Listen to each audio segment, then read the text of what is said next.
So before I show you guys how to create this really nice painted, ride-on effect, I'm going to show you a couple of really quick and dirty ways to do it too, because this technique here, while it looks great, it also takes a good amount of time. And depending on the font you have and how many different letters, I mean, it could take hours. So sometimes you don't have hours, and sometimes you're doing those jobs that, really you're just paying the bills, and it's got to get done quick, and you can't spend an entire day creating one ride-on effect for type. So first, let me show you the quick and dirty way. So I'm going to create a new composition here, and we'll just call this quick ride-on. All right, and I'm going to spell out my name, and you can spell out my name too if you want, or spell out your name, and that's okay too. All right. So let me just size this up. Usually when I do ride-ons, I'll try to make the type bigger than I know it's going to need to be, and that way I can always scale it down. Obviously, you don't want to scale things up because then you're losing resolution. So I'm going to pre-comp this now. This is a type layer, but I'm going to select it and hit Shift-Command-C, and I'm going to name this name PC for pre-comp. That's my little abbreviation. All right, and so now I've turned that type layer into just a big layer that now I can put effects on. And the first way I'm going to show you to do this ride-on effect is by using the After Effects paint system. The paint system in After Effects is old and crappy, to be quite honest with you, but it actually works pretty well for this. So in order to paint on a layer, if I click on this paintbrush and I try to paint on this, right? It's not going to let me, and I'm going to get this warning saying use the paint and blah blah blah in a layer panel. So here's what it's telling me. This is my composition panel right here. This is showing me the end result of all my layers and everything that I'm comping together. If I want to paint on a layer, I have to do it in a layer panel. So the way you get to that is you control click or right click your layer, and you go down to open layer. Okay, and when you click that, you can see now After Effects has opened another window here, and it's really small. So let me stretch it out like this. Okay. All right. So I'm going to click over in this window for a minute and just zoom out. There we go. And then over here. So what I'm looking at is I have two windows up. This is the end result, my composition, and this is just the layer, just this one layer. And right now they're going to look identical. You can see that now with my paintbrush selected and my layer panel open, I can start painting on this, okay? Now the goal is to basically mimic the way you would write these letters, okay? So I'm just gonna do this for each letter. But first we have to make sure the settings are right. So the first thing is the size of the brush needs to be, thick enough so that when I write down like this, I'm covering up the entire letter. A quick tip is you can just hold Command on a Mac, and you can click, and drag like this and make the brush bigger and smaller. So if you have a thinner font, you should use a thinner brush. And the main reason not to just use some gigantic brush like this is because if all I want to do is write on the J, well, I'm also writing on part of the O right now. All right, so we get that brush the right size, okay? By the way, I'm using a Wacom tablet, and that allows you to have pressure-sensitive paint strokes. So if I hold it lightly, I can be very thin, and then as I push harder, it gets fatter. And it's a lot easier to do this with a tablet, so I highly recommend one. So I have my paintbrush tool, and over here in the paint settings, and if you don't see this, just go to your window menu and make sure that you grab that, and that should open up this window for you. I want to make sure that the duration is set to constant, okay? Now there's actually a ride-on duration. I don't like to use that, and I'll show you why. If I use ride-on, this is what happens. I draw this paint stroke, and as soon as I let go, I can't see the paint stroke anymore. And if I hit spacebar, it will play back my paint stroke for me, which is cool, okay? But the problem with that is that I want to fill up every single pixel of this font with paint, and it's hard to do that if I can't see the stroke that I just painted. So it's easier to do this first with a constant duration. All right, and that's it. You want to paint on the RGBA channel, so that's every single channel. The mode is set to normal, opacity and flow are 100%. That's what you want. For the brush, Right now I've got pretty much the default brush. The hardness is set to 0, so you can see that the edges are kind of feathered, which, you know, is kind of nice. I don't want it that feathered, so I'm gonna increase that, and you can see this little preview here. Tells you what you're doing to your brush. There we go. That's much better. The other thing, normally this spacing setting I think is at like 50% or 25%, and you can see that when I draw a shape, it actually just puts a bunch of little circles in a row, and it can kind of start to look lumpy. So I put the spacing down as low as it can go, which I think is 1%, and that way you get nice smooth curves when you paint. So there you go. So the next thing to do is to draw this, and you have to be very careful. Draw it the way you actually would write these letters. For example, the way I write a Y is this stroke first, then this stroke. Okay? And so that's why I wouldn't go like this and then do that, because that's not gonna look right if you're doing handwriting. So first let's do the J, okay? Now you're gonna see a problem right away. I can pretty much cover up this entire J except for the serif. So you have to make a creative call. Do I want that serif to be kind of knocked out with a separate stroke, or you can kind of cheat it and you can kind of, you know, start it here and then come down like this. And I think for this, that's what I'll do. Okay, so I've got the J. Now I'll do the O. And if you mess up, right, you just hit undo. So let's say I didn't like that. So I hit undo and then I just do it again. All right, now I'll do the E. Now the E is going to be a downstroke and 3 horizontal strokes. So for the downstroke, I want to try and catch that serif, catch this one, and then here's where you got to be a little careful. And there's not really, this is one of the problems with this paint technique, is it's hard to be precise. And you're not, you know, you're going to end up hitting a little bit of that Y, and that's going to get revealed, and you don't really want that. The solution would be to separate all these letters out onto their own layers and do this one by one for each letter. But of course, you know, this client isn't paying us enough for that. All right, so now we'll do the Y. So I'll catch this serif, come down here, and then I'll catch this serif and do this, and there you go. Now, if you come down to this layer, right, and I can close this layer window now. And let's open this back up. All right, so if I hit E to bring up my effects, you see here's my paint effect. And if I open that up, you can see I actually have these little mini layers for every single brush, okay? And brush 1 is the first stroke I did, the J. Brush 8 is the last stroke I did, so it goes in order. So that's why it's important to actually write these letters in the right order too. And if I open up the settings for brush 1, you can see there's a whole bunch of settings in here, right? And the one I want to get to is this end. So in the stroke options for each brush stroke, you can animate the start and end. And you'll see if I animate the end, right, I can actually have this thing draw on. It's really nice, okay? So I want to animate that ending property for every single paint stroke. So here's a little trick. I know that the property I'm looking for is called end, so in the little search box, I'm just going to type end. And you'll see it brings up all of those properties for me, okay? By the way, I don't know, maybe you guys didn't know you could do this. If you hold the space bar and you click in this little area that has nothing in it, you can scroll up and down on your timeline. It's kind of handy. So what I'm going to do is I'm going to turn on the stopwatch for all of these. And I'm going to set them all to 0 to start with, okay? So what I'm going to do is select every single end, and I'm just holding shift and clicking them all, set them all to 0, and then I'll go forward, you know, let's say I go forward 6 frames and set them to 100. Okay? Now if I hit U, and if you guys don't know, U is the hotkey in After Effects. It brings up every animated property on whatever layer is selected. Now I just see those keyframes, okay? I'm gonna make this window a little bit smaller so I can see all of these. And we can still see this whole thing, great. Okay, so next thing I need to do is sequence these, all right? So this J gets written first, all right, and then the O. So I'm just gonna drag these like this, all right? So we get the J, then the O, and maybe I want to have the O start a little bit, you know,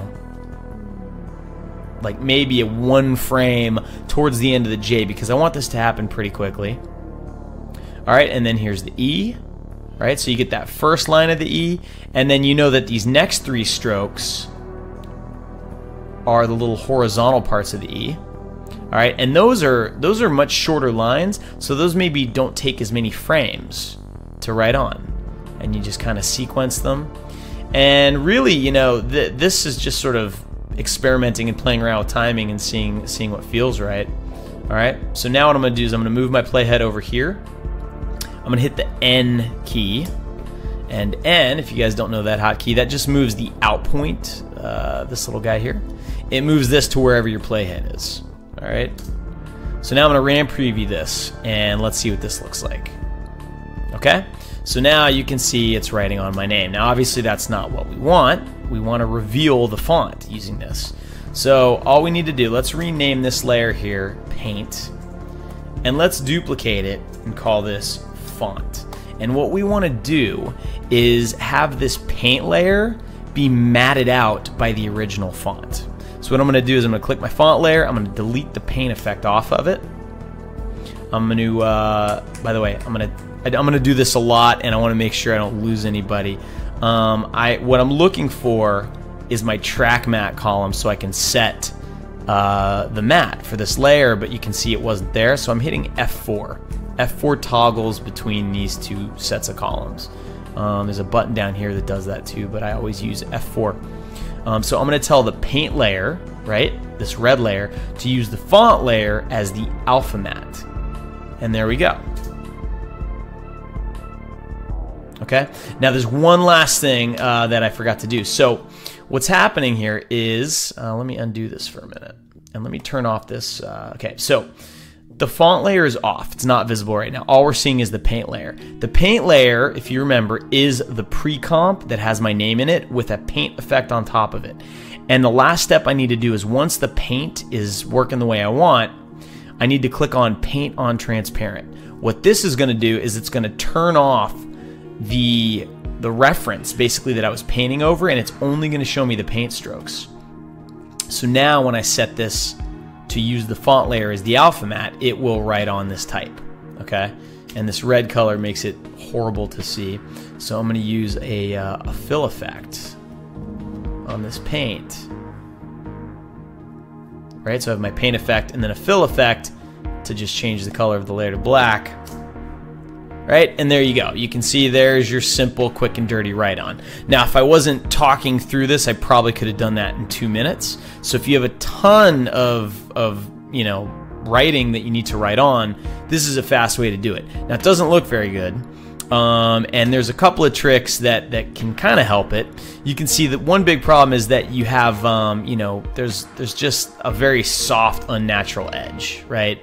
So one thing you can do, because you have it set up this way, and you are, you know, you're basically filling in the, you're filling in this font, right, with this painted effect that you've done. You can add more effects to the paint, right? And actually, another way to do this too, maybe this way might even work better, is to just reverse the order of this. Take this font. Let me get rid of this fill effect for a moment. Take this font and use the paint as the alpha matte, and this will kind of do the same thing for you, right? And now what I can do is I can take this paint effect, which is my matte, and I can put effects on it. So I'm going to grab the Stylize Roughen Edges effect. And this effect can be kind of cheesy if you overdo it, but you can see what it does. Actually, let me turn this layer on for a minute. You can see exactly what it's doing. It's literally roughening the edges of that paint, right? And so as it paints, it just kind of makes it look a little bit more natural. And so now if I turn this off, you'll see it's gonna give that write-on effect just a little bit more of a grungy kind of look, right? And there's a lot of settings. You can try different different types of edges. You can turn the sharpness down if you want, and it'll make it a little bit softer. You know, it can start to look really terrible if you go too far with it, which I have. But if you use a light touch, it actually can work out okay. And another trick that I like to do a lot when I do stuff like this is I'll, let's say I'm fairly happy with this, right? I can take this setup, pre-compose this, and we can just call this Joey Right On.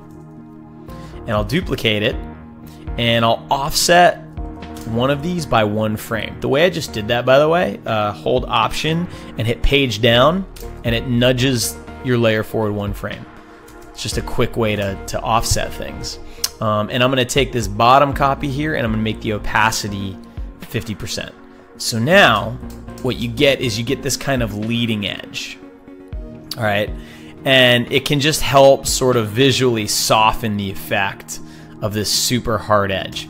Another thing you can do too is, I just lined these back up for a second, is you can select your layers and you can turn on time remapping, okay, right there.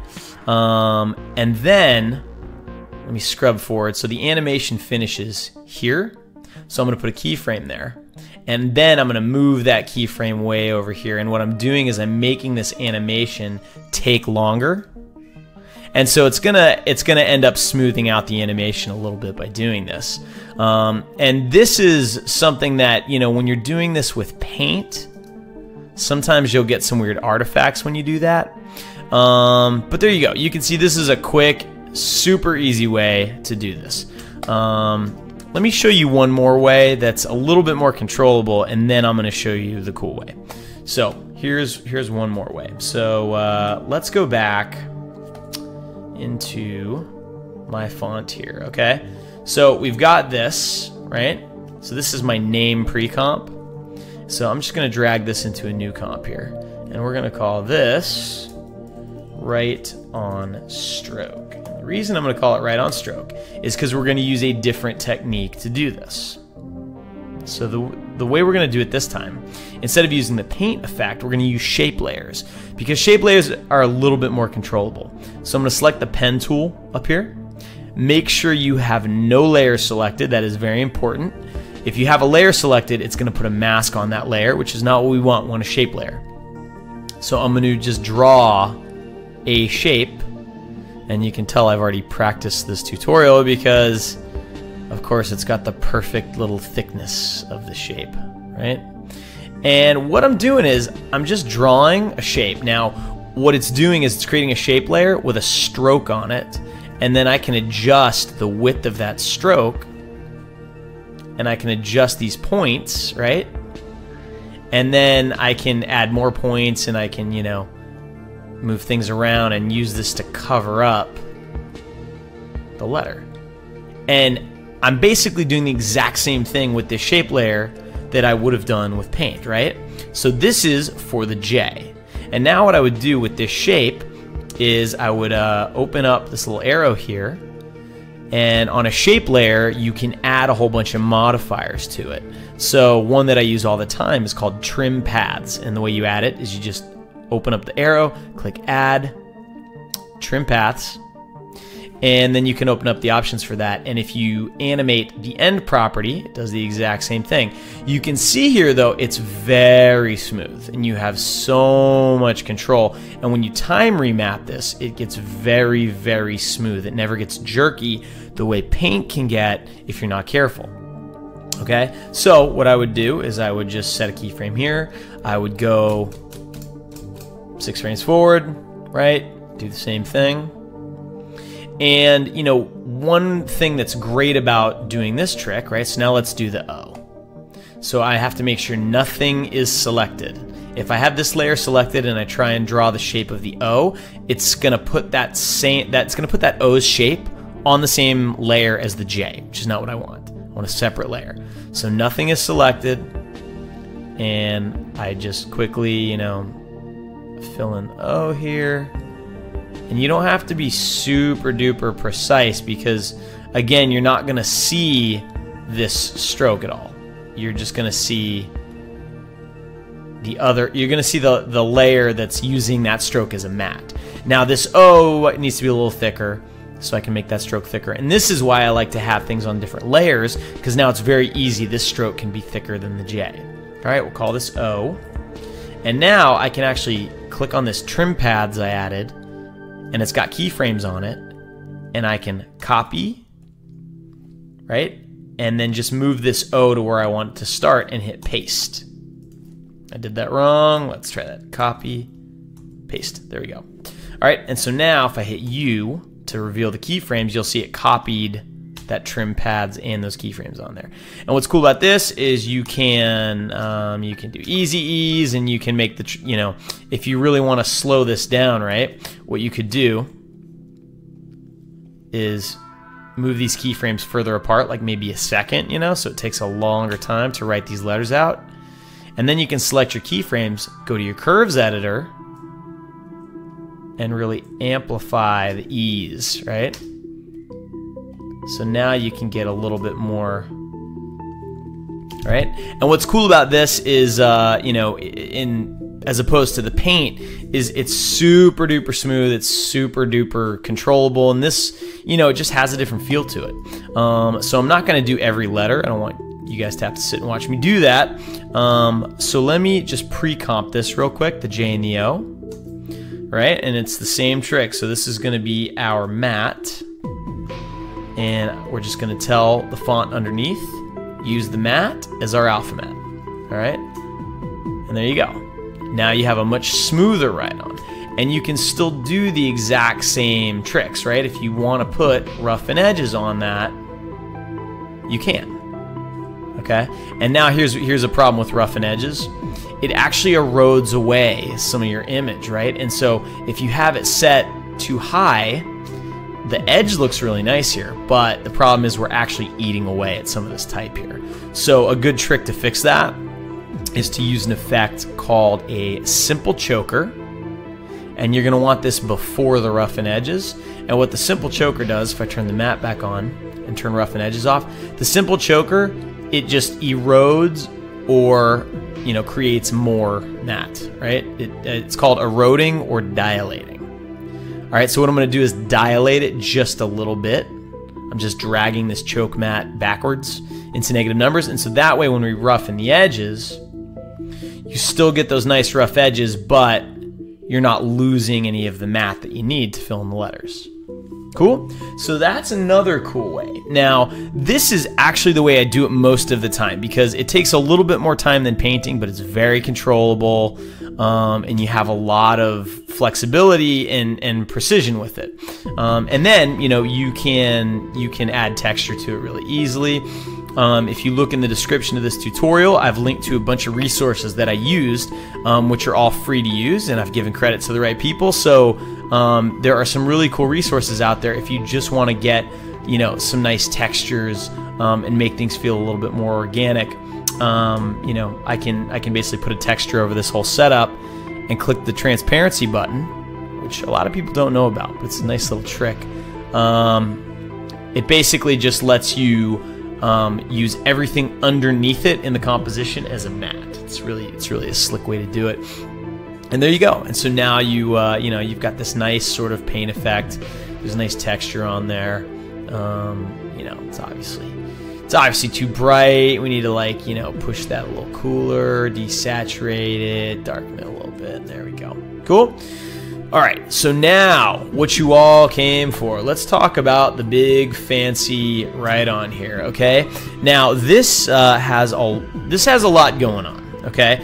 And I'm gonna try in true School of Motion fashion to let you see in my brain how I figured out how to do this, because it's great. I can show you exactly what to do and you can copy it, but it's better if you can start to think this way and figure this stuff out on your own and make up your own cool effects, right?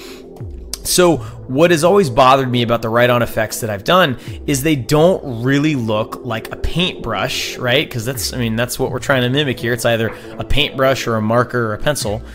It doesn't really look like the actual brush is following the contours and making those letters move, right? Or making the ink move to fill in the letters.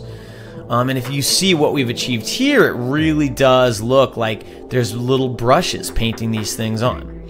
And by the way, this is not the only way to do it. There may even be better ways, but this way seemed to work pretty well for me. So here we go. So to start with, I created in Illustrator. I took this kind of nifty thick font, and thick fonts are good for this because they give you a lot of chunky areas of type to reveal. And I just split them up into each letter, and I kind of offset them a little bit. Okay, so what I want to do is one at a time create the brush strokes that are going to reveal each letter. Okay, and I won't do them all in this tutorial. I'll do one or two, and then you'll get it, right? So let's start with the R. What I'm going to do is pre-comp this R, and I'm just going to call this R-PC. We're going to dive in here.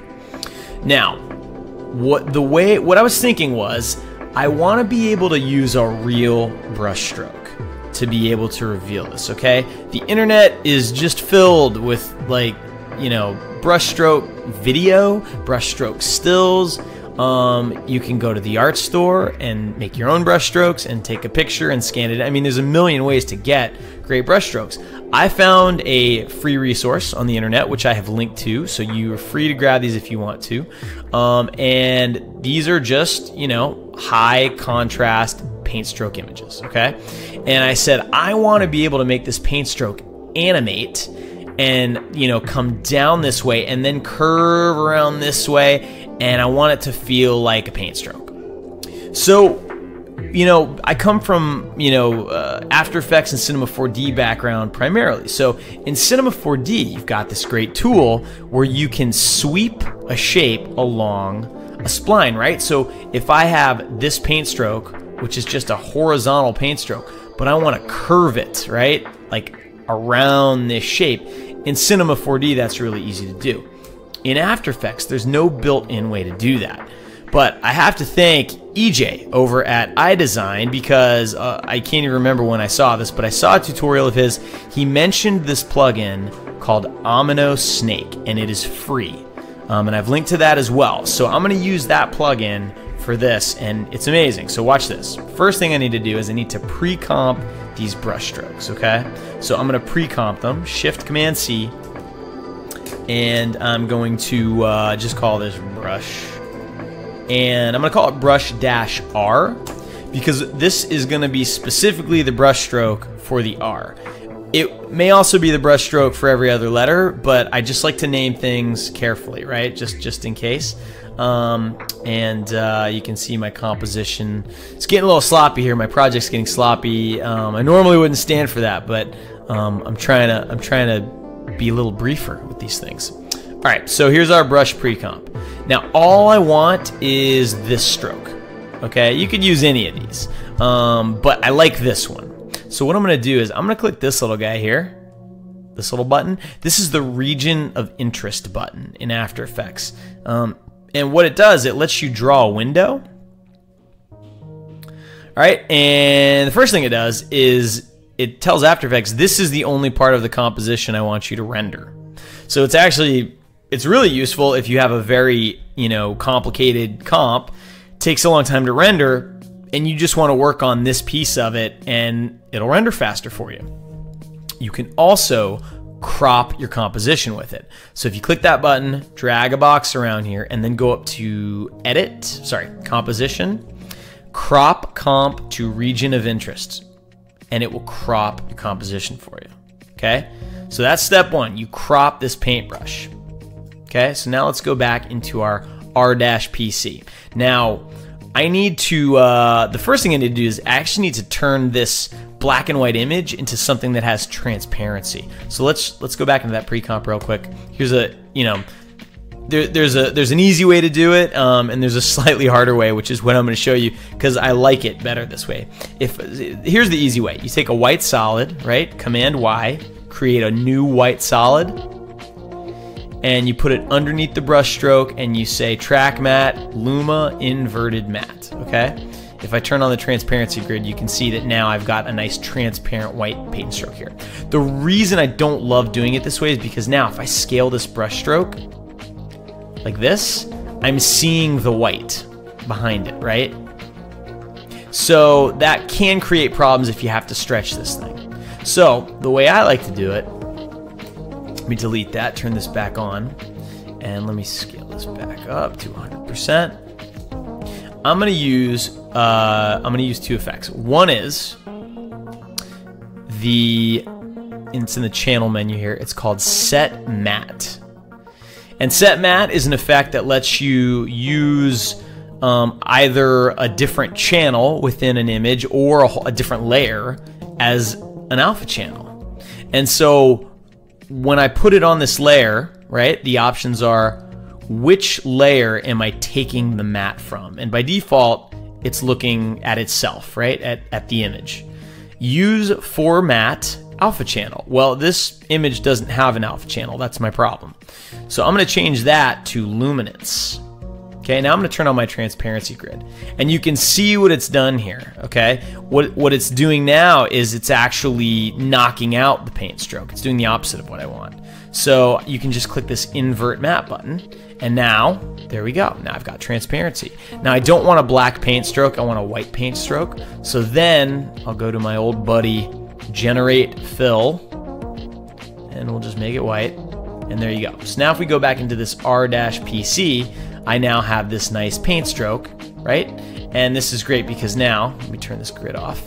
If I scale or stretch this, I don't get any of those weird artifacts. Nice little tip. All right, so now I need this brush stroke to follow the contours of this letter. Now, obviously that's not gonna be that hard to do for this part of the R, but it's gonna be a little bit harder for the curvy part. Now this is where this amazing plugin comes in. So first thing we do is we turn off this layer. You don't need to see it. We make a new solid, and I'm going to call this solid R Matte 01. Okay, and let's make this a different color, just so that we can see the paint stroke over it if we need to. And I'm going to apply the effect. The effect is in the Omino group, and these are all free plugins. Whoever made this guy is amazing. You know, pay him, give him money, throw money at him. All right, so Omino Snake. And the way this plugin works is you have to tell it first which layer is going to be the source of the image that you want it to wrap. And I want it to use this paintbrush image, so I'm going to tell it to use brush R. The second thing it needs is a path, okay? So if I click on, I'm going to click on this adjustment layer icon for a minute. And this is a trick I use a lot.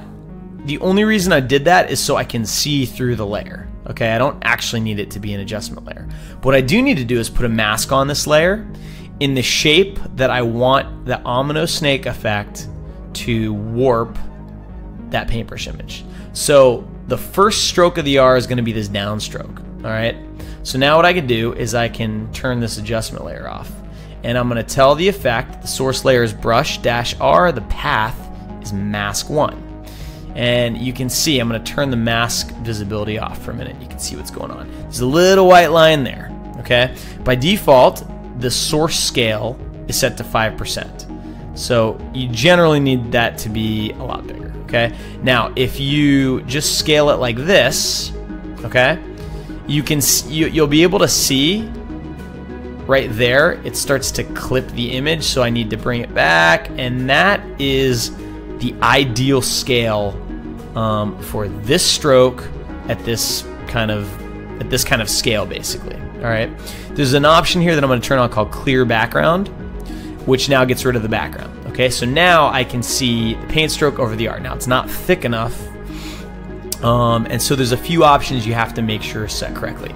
The source Y center. All right, let me zoom in here and go to full res for a minute so you guys can see this. The source Y center, you can see it kind of shifts the image around, so you can see. Let me turn the mask visibility back on here. It shifts the center of that image on the mask, right? And so you want to make sure that that's centered so you get both the left and the right side of the image, right? You've also got the Y width, which, you know, if it's too thin, you need to expand that out, but that's not the problem. And then you've got the X length, which is set correctly. That's why you're not seeing any problems. But if it's not set correctly, it will actually get rid of some of the image there. And there you go. Now the main settings you use on this when you're animating it, you use the advanced setting here, and this lets you move the image along the path. I mean, this is amazing. This should be built into After Effects. Adobe should just buy this from this guy. Oh, this is great. All right, but it's obviously not thick enough right now. So what I'm gonna do is I need to thicken that stroke up quite a bit. So what I actually want to do is thicken it up in this pre-comp, okay? But I want to be able to see the result of it here. So I'm going to use 2 comp viewers to do that. What I'm going to do is I'm going to come up here and click this lock. Unlock this comp viewer. Then I'm going to double click my brush-R and I'm going to lock this comp viewer. So now I've got 2 comp viewers. And I can grab the little left side of here. You see there's these little tiny, almost invisible divots in this tab, and you can click and drag and move this window to the left side here, and now I can see both the results and the comp. So I'm going to move the anchor point of this layer. You can see right now it's here, so I'm going to hit Y and move it right in the middle, and then I'm going to scale it up vertically like this. Okay, so now it's thicker. So now I can come back into this comp and I can adjust this mask like this. All right, and now just to get this out of the way, you are not going to be able to obviously fill in this font perfectly just with a paint stroke, okay? There's holes in the paint stroke. That's what makes it look natural and makes it look like a paint stroke. So we're going to have to do something else to actually get this to fill in, all right? So that'll be another trick I'll show you in a few minutes. But first, let's just try to get this as close as we can, all right? And what's cool is you can just kind of interactively, you know, adjust this mask. All right, so now we've got 1 paint stroke. And what I'm going to do is, you know, oh, here's another setting I want to talk about. You see these little lines, right? It almost looks like there's an error happening. Well, the way this plugin works is it actually divides this image up into a bunch of little triangles, and so it can move them around, and that's why you can see little triangles here. The default setting is designed to make the plugin render faster. It's not designed for quality. And so that is a problem, and that's easy to fix. There's a setting here called draw step, and the smaller that number is, the more detail you get, right? So if you set that down to 1, now you get maximum detail, okay? And so what I'm gonna do is I'm gonna animate this advanced parameter here. We're gonna start here, all right? And you can see that this isn't actually doing exactly what I want. I want that to start here, like that. There we go.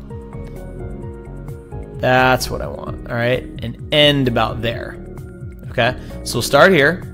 Put a keyframe on advance. Let's go forward maybe 1 second. We're working at 24 frames a second, so that was 24 frames. Go like this. Wonderful. I'm going to go into the curve editor here. I'm going to select those keyframes, hit F9 to make them easy ease keyframes. Come into the curve editor, and I'm going to stretch out these Bezier handles so I get a nice ease in, ease out. Okay. If you're not familiar with the curve editor, go back and watch my tutorial called Introduction to Animation Curves. That will explain everything you need to know about what that is doing. All right, so that's 1 stroke. Now I need to do another stroke, and then there's obviously this little serif here we need to fix. So what I'm going to do is just duplicate this layer, and then I'm just going to turn off the effect for a minute. Delete that mask. Make this into adjustment layer, and I'm just going to draw a new shape.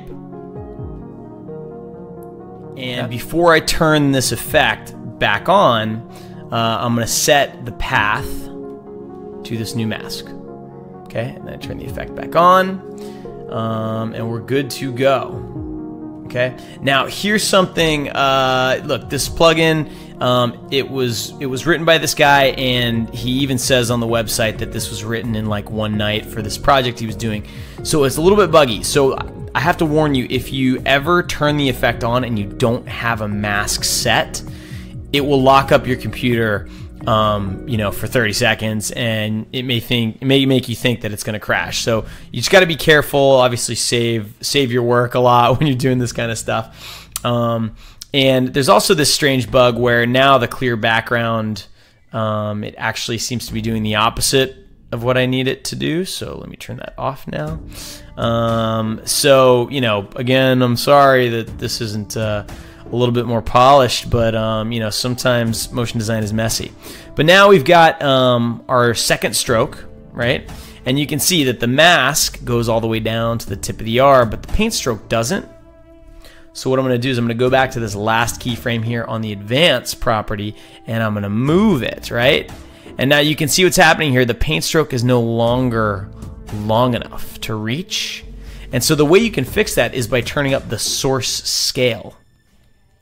So I need to adjust the advanced property back like this, and then turn the source scale up until we get the result we're looking for. And now I think that X length needs to be longer too. There we go. Okay.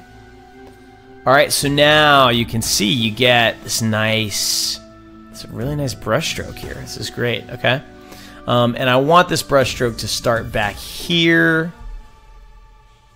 just so there's no weird overlaps. Okay, so now I can offset this in time. Okay, let's move this forward 12 frames. So now you get first that stroke, and then this stroke, and the advance needs to be adjusted here. There we go. There we go. All right, so now you've got most of the R filled in. And I'm gonna try to make this work a little bit better. I'm gonna up the source scale a little bit more. I don't want it to go too far because I don't want to distort the paint stroke too much. But you can also mess with the actual shape of the mask and try to cover up a little bit more of the shape there. Okay, that's great. And then now I need to do the serif part here. I definitely need that to be filled in. So maybe what I'll do is I'll just duplicate this RMAT 01. We're gonna call this layer RMAT 03. All right, we'll offset it in time a little bit. And I'm just gonna manually, I'm gonna delete a bunch of these points on this mask. So there's only 2 left. And then I'm just gonna move this mask down here, like this. And I'm gonna adjust the source scale until it's the right size for me. There we go. And then I can adjust the advance amount until it gets right to the edge there. Okay, and then that's going to be a quicker stroke, so these keyframes will happen, you know, faster in time. And now you've got this happening. All right. Now you're probably starting to see where this is going. This is going to start looking cool. So now that we've got that set up, there's a little bit more to it. And so what I'm going to do is I'm going to take this R and I'm going to move it up to the top of this comp. I'm going to hit F4 and I'm going to set the transfer mode to stencil alpha. Now, because of my screen capture software, you can't actually see where my mouse is going, but I'm going down to stencil alpha, okay? And what that does is it tells this layer to become the matte for every single layer below it. All right, so now you can kind of see the paint stroke drawing on, okay? And it's working fairly well. Pretty cool. All right. Now I'm gonna duplicate this R, turn the mode back to normal, and I'm gonna turn the stencil off, okay? Because I still need to work on this a little bit more. Now, one of the things that I found was, you know, I'm getting a little bit too much of the sense that this is not a paintbrush actually creating a paint stroke, but that it's a picture of a paint stroke being moved through a font, if that makes sense. It just looked a little bit too synthetic for me. So what I did was, okay, so let me go back to my initial setup here, and let me turn off the last 2 paint strokes, so we just have 1 paint stroke here. So what I decided to do was to duplicate this layer here, and let me open up my keyframes. And on this top copy here, which I'm going to make into a different color, just so it's differentiated, instead of having it advance all the way through the letter, I'm gonna set the initial keyframe to 0, so it moves, right? But just a little bit, and it's actually moving backwards. So let me scoot it back a little bit. I just want it to move a little bit forward, just a little bit, okay? And then I'm gonna tell the bottom copy to use the top copy as the alpha mat, right? And it's a subtle little difference, but basically what it's doing is it's revealing the paint stroke with the paint stroke, but the two paint strokes are ever so slightly offset, okay? And you can offset them even a little bit more if you want to. But what it ends up doing is it just gives a little bit of a shimmer to it as parts of the paint stroke pass through a copy of itself that's offset. You get these nice little, these nice little kind of natural touches. So I want to do that with every paint stroke I've done, okay? So here's an easy way to do it. Let me reset this, get rid of this. So I've got 3 paint strokes, select them all, duplicate them. With the duplicates still selected, click on the color swatch over here and make them a different color so I can tell that they're different. Hit U to bring up the animated properties, and then just select all 3 of the initial keyframes and double click them. And now I can just type in a value for them. So they're going from, negative 500, negative 28 to all the way, to this one almost goes to 0, this one goes to negative 100. So the values are increasing, okay? So that's key. So I just want them to increase a little bit less, okay? So I'm just gonna click on this, and instead of having these numbers be so far in the negative, I'll just set them all to 0, okay? And then I'm gonna select the bottom layers and tell them use the top layers as alpha mats. All right, and now if we play this, okay, so there's our paint strokes. So now I'll turn the bottom R off, turn the top one back on so we can see how we're doing. Cool. All right, so we're getting there. Okay, so now the next thing we need to do is we need to fill in some more of these letters. So an easy way to do it, all right, is to just duplicate these paint strokes you've already got working and just scoot them over a little bit. So I'm gonna take these bottom 2, all right, and those bottom 2 layers are the first vertical paint stroke. I'm gonna duplicate them, and then I'm just gonna use my arrow keys and I'm just gonna nudge them over a little bit, right? Over and up a little bit, and just fill in a little bit more of that R, okay? And I'm gonna offset them 2 frames forward in time, just so it's not perfectly lined up, okay? So now you see more of that R is filled in.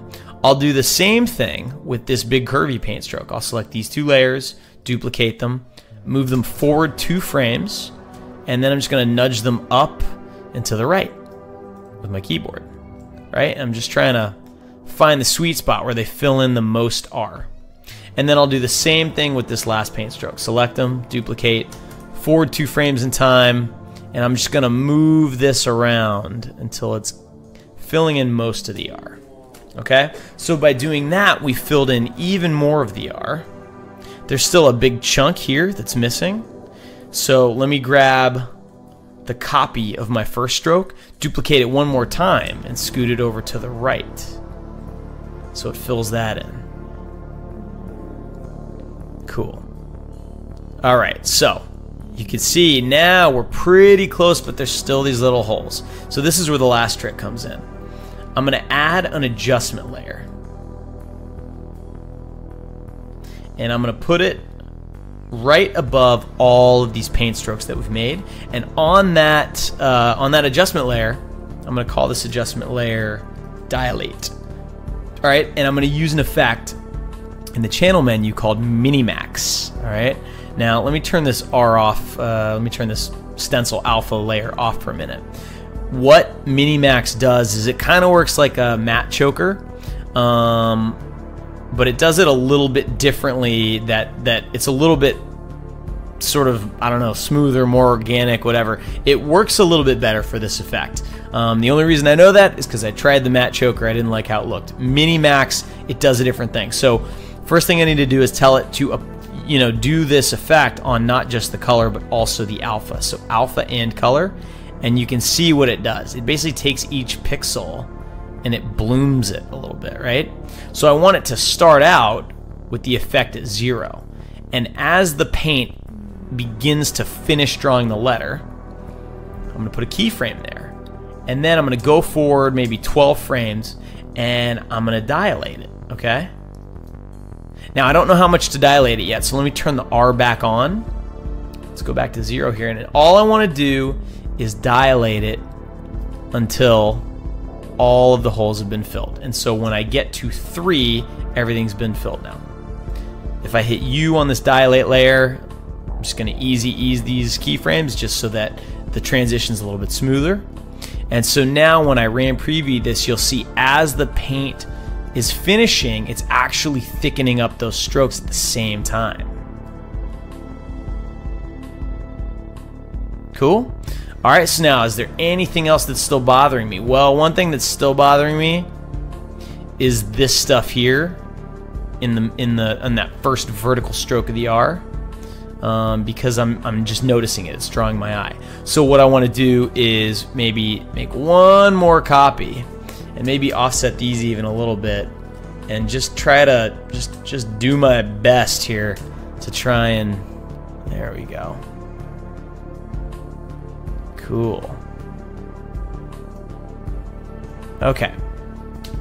All right, so now what I'm going to do, now I've got this R pre-comp, okay? So let's go back to our little letters pre-comp here, right? And I can close this. I don't need to see this anymore. Get a better look at this. Okay. So my other letters, you know, we haven't done anything with yet. Oh, and I still have this composition viewer locked, so let me unlock that. Okay, so now I've got the R painting on. Cool? I would just do that to every single letter. And that's exactly what I did. If we go into my comp here, and we go into the letters, you can see that I just did that to every letter. I offset them in time. And that's pretty much, that's the big trick, right? The rest of it was just compositing, you know, adding a little texture. I will show you one cool trick that I did think was pretty neat. I wanted to have a little bit of a leading edge to this, so so here's my animated letters, right? Letters Animated is the name of that. So if I take all of these and I pre-comp them, and I duplicate my pre-comp, and I take the copy and I move it forward 1 frame. I tell the bottom copy to use the top as an alpha inverted matte. You see what it makes? It makes this interesting sort of leading edge animation, which even on its own is pretty cool. One problem is it does give you this, like, you know, 1 or 2 pixel stroke here. So I do need to get rid of that. So what I would do is just take the top copy, apply a simple choker to it, and just erode it a little bit until that goes away. There we go. Right, and now you get this interesting leading edge comp that you could do. You know, you could layer that on top of your Ride-On and get like an interesting kind of looking, you know, like a glowing leading edge or something. All right. So yeah, so in my comp, I used that leading edge. That leading edge is, let's see, that leading edge is right there. But that leading edge really can just help add like another little, you know, visual cue that makes it look neater. All right. So there you go. That was a ton of information. You know, as a motion designer, you will be asked to make something Ride-On at some point in your career, probably multiple times. And now you know not only 2 easy ways to do it that can be done very quickly, but now you know a pretty slick way to get a really very natural, painterly looking Ride-On effect. So thank you guys. I hope this was helpful, and I look forward to seeing you on the next episode of 30 Days of After Effects.